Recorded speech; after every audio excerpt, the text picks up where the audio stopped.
Senhoras e senhores, pedimos a gentileza que permaneçam em seus lugares. Já daremos sequência ao próximo painel. Primeiro painel do 97º ENIC. Teremos agora o painel com o tema Reforma Administrativa, como pilar do crescimento sustentado, onde debateremos a reforma administrativa na linha da responsabilidade fiscal como fator decisivo para estimular o investimento e a competitividade das empresas e da economia.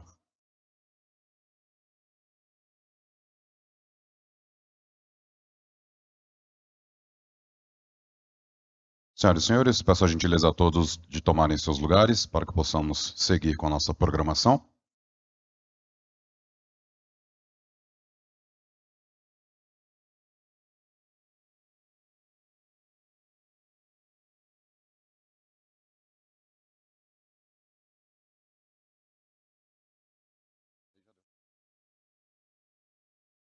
Dando sequência, portanto, convidamos para este painel, convidamos ao palco o deputado federal Joaquim Passarinho, Nabil Chamou, presidente do Instituto Unidos Brasil, presidente da CEBIC, Renato Correia,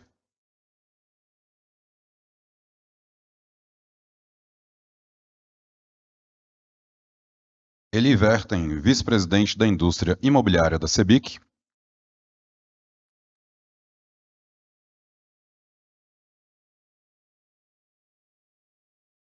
como mediador, convidamos o vice-presidente da CEBIC, Eduardo Aroeira.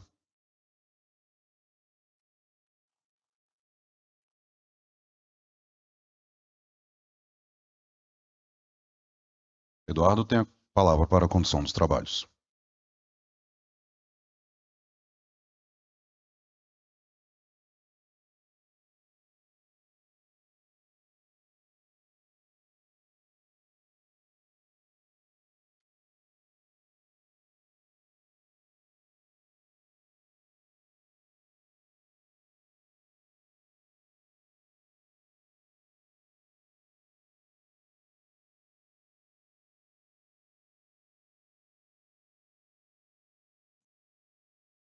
Bom dia a todas e a todos.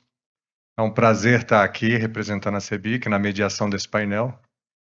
E é um assunto que nos é muito caro à CEBIC. A reforma administrativa, que muitas vezes ela não é encarada da maneira que a gente acredita que ela deve ser encarada, porque hoje em dia, devido à situação do nosso país, a gente tem uma visão muito fiscalista. Então, a gente acredita que as nossas prioridades são aquelas que vão dar um retorno e uma sustentabilidade fiscal para o nosso país, que são necessárias, mas não é o único remédio para levar o nosso país para a modernidade. Nós temos exemplos de grandes conquistas da modernidade no nosso país e que não tinham nada a ver necessariamente com uma questão fiscal e a redução de custos. Vou citar a primeira grande conquista da nossa sociedade, que foi a reforma trabalhista. Hoje, nós empresários e os próprios trabalhadores sabem o tamanho dessa conquista. Essa conquista significou o início, e aí eu falo o início porque ela foi acanhada quando a gente compara o nosso país com outros países, inclusive Europa e Estados Unidos. Então ela foi muito acanhada, mas ainda assim já deu um retorno grande. E a grande prova que essa reforma é uma conquista não de empresários, mas sim da sociedade, são eventos que acontecem. A gente acompanhou há um tempo atrás uma tentativa de mudança de política, de transformar os trabalhadores de aplicativo, né, os empreendedores de aplicativos, e trazê-los para a CLT. E a reação foi forte. E a reação não foi forte por conta dos empresários. A reação foi forte por conta dos próprios empreendedores de aplicativo, o que fez com que essa tentativa fosse deixada de lado. Uma tentativa talvez um pouco menos importante, mas muito simbólica, que também a gente passou nas últimas semanas, foi a tentativa de se limitar o trabalho aos domingos do comércio. E isso foi freado por uma reação forte do Congresso, que fez com que o Executivo repensasse essa situação e que a gente pudesse atender a maioria da população que muitas vezes trabalha a semana inteira e tem que resolver sua vida no sábado e no domingo e nos feriados. É a vida de todos nós. Então, essas conquistas que não foram fiscais, mas trouxeram qualidade, eficiência e desenvolvimento para o nosso país, a reforma administrativa também pode trazer. Um outro exemplo, e aí nós aceitamos esse desafio, é a reforma tributária. A gente vai debater ela aqui daqui a pouquinho. E a gente aceita o desafio porque nós, todos os empresários, sempre sabemos que numa discussão de tributária, a gente sempre tem medo de levar a pior. Então, com a garantia de que essa reforma fosse neutra, nós encaramos, e por ser neutra, essa reforma, em tese, ela não tem ganho fiscal nenhum. Ela tem um ganho de eficiência para o nosso Estado. Então, a nossa luta começa por mantê-la neutra, só está iniciando, então a gente tem que lutar para que realmente essa reforma tributária seja neutra, e eu não vou entrar no assunto do próximo painel, porque não é a nossa intenção, mas o que nos motivou a isso foi tentar simplificar o arcabouço fiscal do nosso país, que é insano, é uma maluquice. Nossas empresas hoje têm contadores, consultores de contadores, e muitas vezes tem alguém da Receita Federal que vai na nossa empresa fiscalizar, e muitas vezes a gente ainda é penalizado por uma coisa que a gente nem sabia que existia. Então é uma loucura a quantidade de recurso e energia que nossas empresas gastam na questão tributária. Então, diante disso, a CEBIC topou o desafio de discutir e apoiar essa nova reforma que é tributária. Então aí eu chego no tema do nosso painel, que é a reforma administrativa.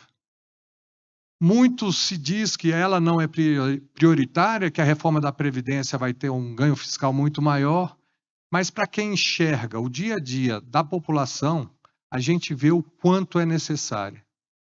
Muito mais do que uma questão fiscal. É uma questão de produtividade e eficiência. Produtividade e eficiência, a CEBIC fez há uns anos atrás um estudo em parceria, se não me engano, foi com a FG, foi aquela questão da burocracia na construção civil. A gente chegou a um número que as nossas incorporações podiam chegar até 25% de custo somente com burocracia. E se engana quem acha que quem paga esse custo são as empresas, é toda a sociedade. Porque ao invés da gente oferecer apartamentos, a gente tem que ter uma margem, a gente precisa ter um negócio viável. Toda a sociedade paga por isso.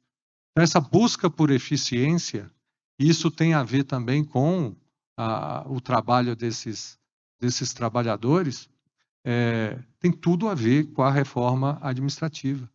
Tem uma questão de justiça também. Nós, do mercado imobiliário e das empresas, da iniciativa privada, a gente sempre prioriza que quem trabalha mais com eficiência seja melhor remunerado. O que a gente vê hoje no nosso país, uma dificuldade muito grande de se fazer isso dentro da legislação que a gente tem. Então, é um dos fatores que eu acredito que a gente pode evoluir se a gente realmente enfrentar esse desafio. E, por fim, falar também que o arcabouço jurídico que a gente tem hoje dificulta muito a tecnologia e a inovação no serviço público. Eu cito só um caso, e por alto, Correios. Né? Será que aquela quantidade de pessoas que trabalham lá não podiam estar produzindo em algum outro lugar, né? Trazendo muito mais força de trabalho e aquela estrutura que hoje funciona poderia estar funcionando de forma muito mais eficiente, tecnológica, transparente, né? Então, são essas as provocações que eu faço, e eu não vou nem utilizar o meu tempo total, vou passar aqui para o meu amigo Eli. Eli, fica à vontade para falar, Eu sou moderador, acho que eu falei demais, mas fica à vontade, vou passar a palavra para vocês. Fiquem à vontade e a gente depois debate as nossas questões.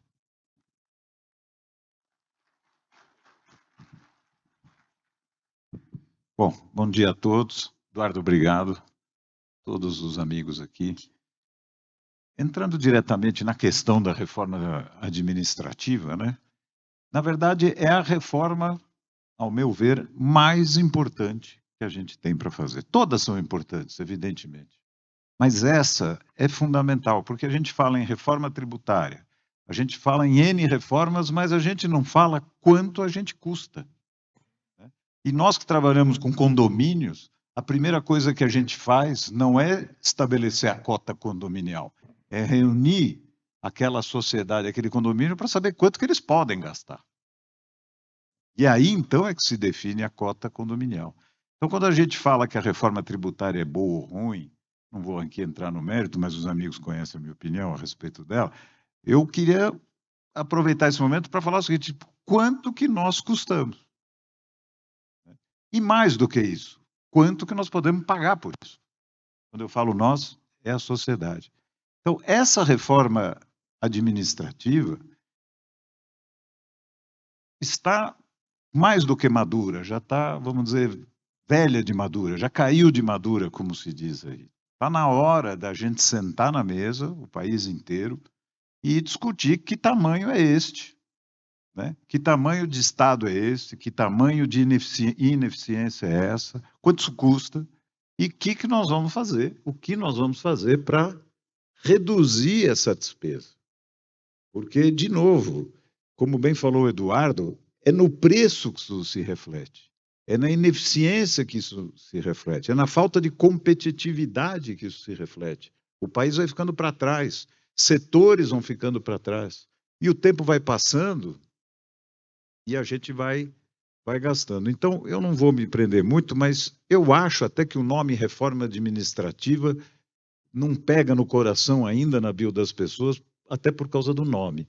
Deveria chamar orçamento familiar, que aí as pessoas começariam a entender do que é que nós estamos falando. É quanto uma família, né? Imaginemos que isso aqui seja uma grande família, quanto que a gente tem de dinheiro para gastar, quanto que nós estamos dispostos a gastar e como é que vai ser os gastos dessa família. Porque as pessoas não se dão conta do que é uma reforma administrativa, né? Então, eu aqui aproveito a presença do deputado e de todo mundo para a gente discutir esta reforma de agora em diante. Ela é a mais importante de todas, na minha opinião, Eduardo.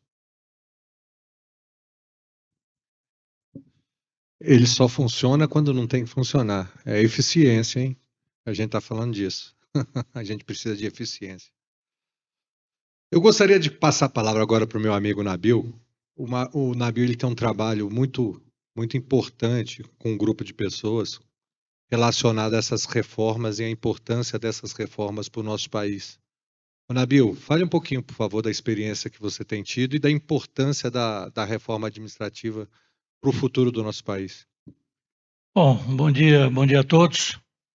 Queria saudar inicialmente o presidente da CEBIC, o Renato Correia, agradecer o convite que foi feito ao Instituto Unidos Brasil, saudar o meu amigo Joaquim Passarinho, presidente da Frente Parlamentar do Empreendedorismo, tem feito aí uma parceria extraordinária com o Instituto Unidos Brasil.